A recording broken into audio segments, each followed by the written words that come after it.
And that's a thing that does come up quite often. To say don't believe is to believe. Unless what? If you don't believe. Unless you don't believe. But people who believe things, they can't even hold that. Because, I'll tell you why, because they are so weak in their brain that they got to have a God save them. They got to have a pill save them. They got to have something save them. They've got to hold on to something. And always that something at the end is belief. If you ever get to the place of death, complete and total death, you'll discover that belief goes away. Unfortunately, a workshop like this can do what it is that we're talking about. Because in a workshop like this, you can literally come to that place of, as Marilyn said, bottom. You literally can hit the bottom in here without having life do it to you. But for the most part, it's because life did it to you enough times that you recognize it. In my own instance, I came close to death at my birth. You want to talk with someone who has a complete view of what life and death is, do that dance. Dance from one moment to life, next to death, back and forth, as a newborn, before you have any way of holding it or describing it. And then visit it a few times during your life as you go along, and you'll realize that death is easy to recognize once you've seen it. You know, as we talked about earlier, all of us in this room, in some form or another, have experienced a death, a near death, what they call it, near death experience. There's a whole organization called NDE, near death experience, where they study this phenomenon called near death experience. And they're looking at the wrong side. They're looking at the wrong thing. And the greatest, Kenneth Ring, the fellow that is the one that told me to do a lot of things that I did on that website, is one of the supposed experts at it. He'd never even come close to death. He just studied it a lot. So he's written a couple of books on the near-death experience, and he asked him about it. Well, I don't know what it is.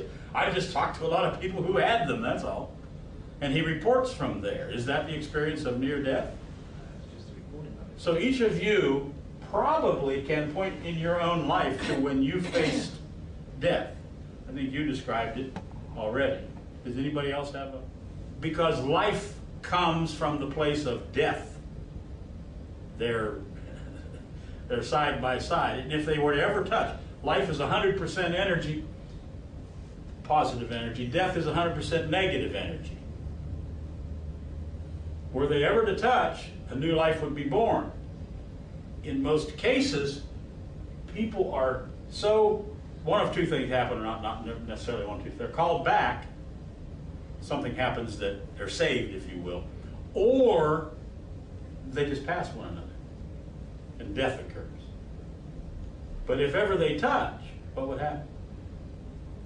Transformation. Transformation. An arc, I call it an arc, or a spark of life.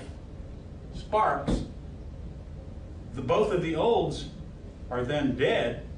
They're fused into what? A new life. Out of, you could call it, the ashes or the remnants of the old life.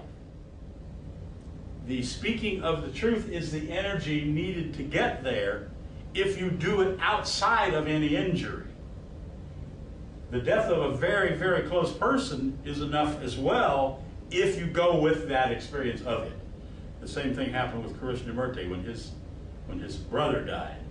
They were almost as one, Krishnamurti and his brother. When he died, Krishnamurti experienced that exact, can't say exact thing because it's a lot closer.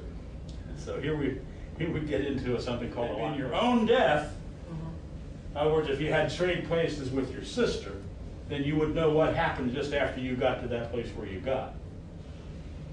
But I can tell you, at that place, your sister saw that her entire life could have been lived differently and that she had lived her life a complete lie.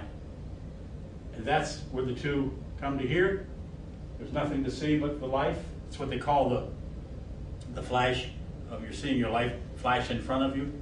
That's the place where you realize all of it was a lie. Then they pass one another and life becomes death. You die. I mean, just saying that's old people don't have any energy for that, neither moving away from, I'm describing this all again, neither moving away from nor towards death. What happens if you neither run away from nor towards death?